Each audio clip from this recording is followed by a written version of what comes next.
They said he was done before he ever got started, and they said his MVP winning 2019 was lightning in a bottle. In 2021 and 2022, they said he couldn't stay healthy, and in 2023, he couldn't win big games or lead a modern offense. To say that Lamar Jackson has heard enough from his doubters is an understatement. So in 2025, he isn't chasing respect. He's coming to collect on all of the trash talk and the naysayers. Today, we break down why Lamar's revenge tour isn't just real. It might end with another MVP trophy and your fantasy championship. Lamar,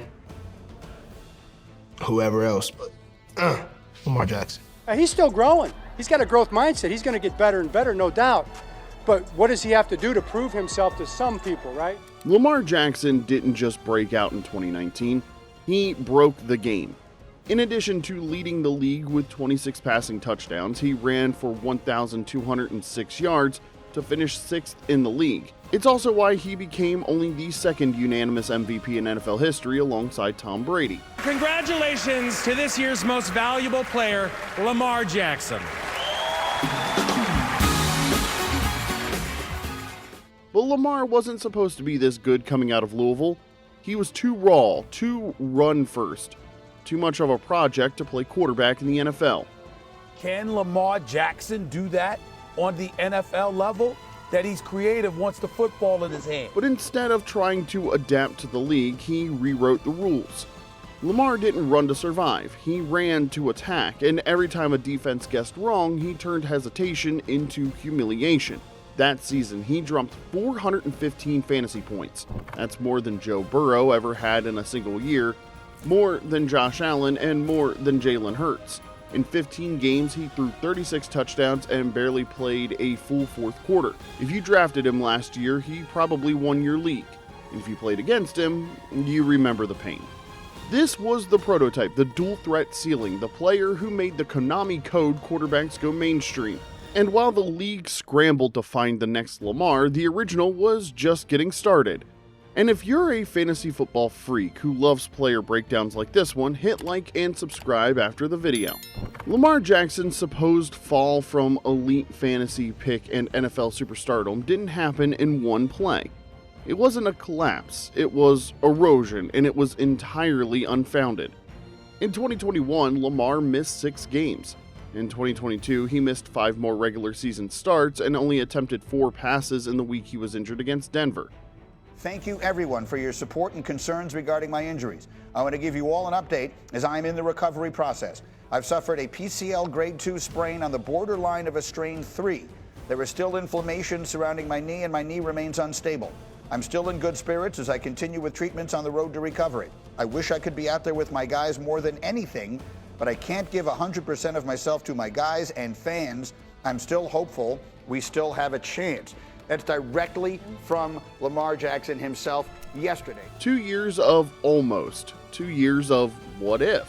They started 8-4 and 7-4. They finished 8-9, then 10-7, but bounced early. And both times Lamar watched his season end from the sidelines. Meanwhile, the offense was predictable and suffocating. Built for 2012, not 2022. Greg Roman's scheme collapsed under its own weight. Too many tight ends and too few answers. And Lamar, he wasn't just injured, he was trapped. Everyone knew he was still dangerous, but the doubters were claiming he was no longer dynamic. And then came 2023.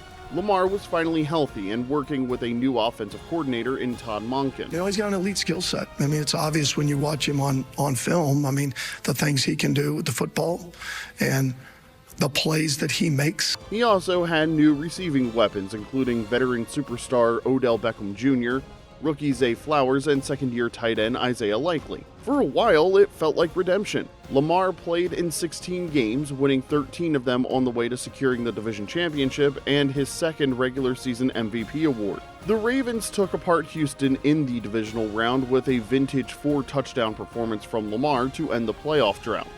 But it didn't end the doubt, because a week later, Kansas City ended everything. It was the AFC Championship, and for the first time in franchise history, Baltimore had earned the right to host it at home. The crowd was electric, and the moment felt inevitable. The Super Bowl was just 4 quarters away.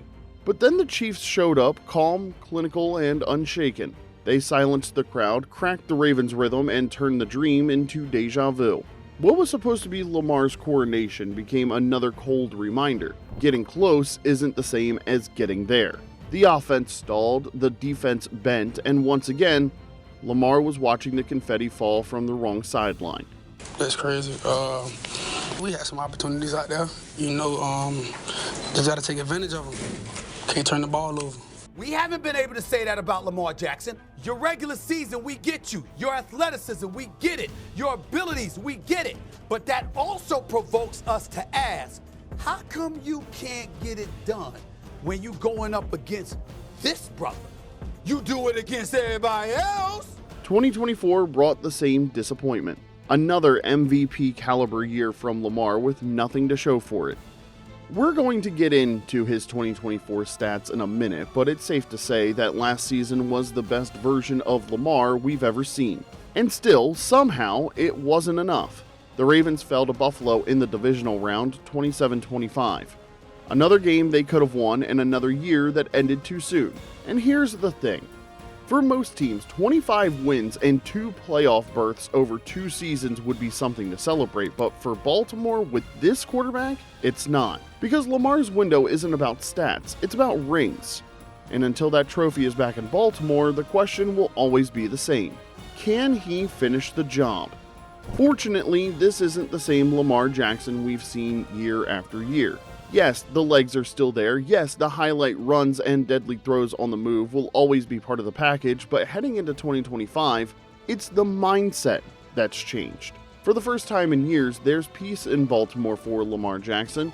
There's no injury rehab, no new scheme to install, maybe a bit of contract drama, but nothing that won't get worked out. This offseason, it was all about football, refinement, leadership, mastery.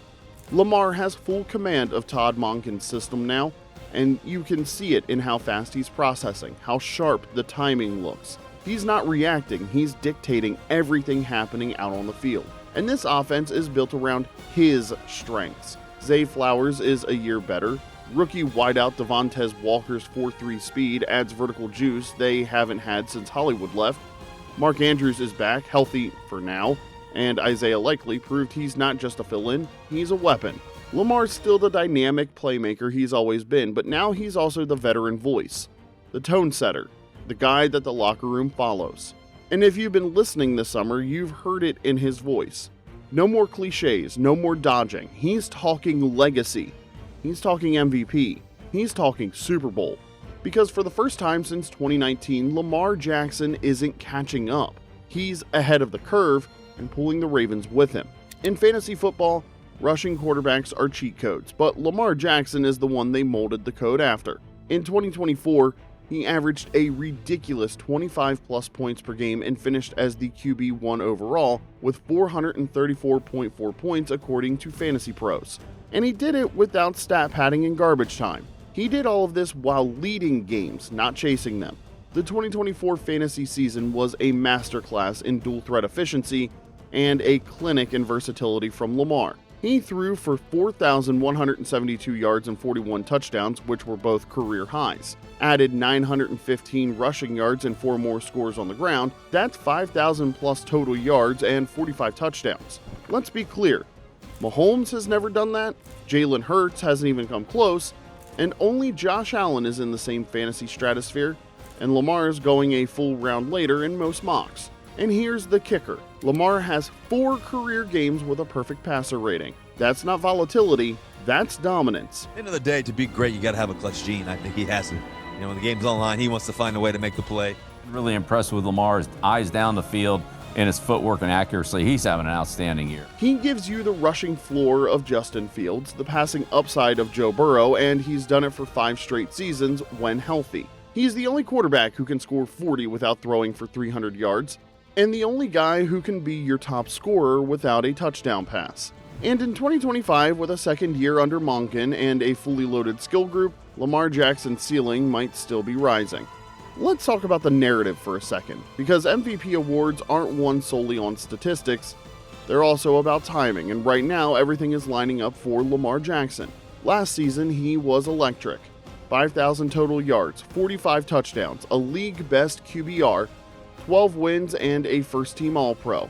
Yet he somehow finished second in MVP voting to a guy with 800 fewer total yards and 13 less touchdown passes. That had to sting a little. This year, the stage is set for something special. The Ravens are one of the most complete teams in football, bringing an elite defense, deep skill talent, and offensive continuity for the first time in Lamar's career. The receiving core looks stacked, and even the run game looks deeper, with Keaton Mitchell flashing and Derrick Henry keeping defenses honest. And here's what matters most for MVPs: winning. Baltimore's defense finished 10th in total defense last year, keeping games close and giving Lamar control of the tempo. That meant fewer shootouts, fewer desperation throws, and more drives where the full playbook was open.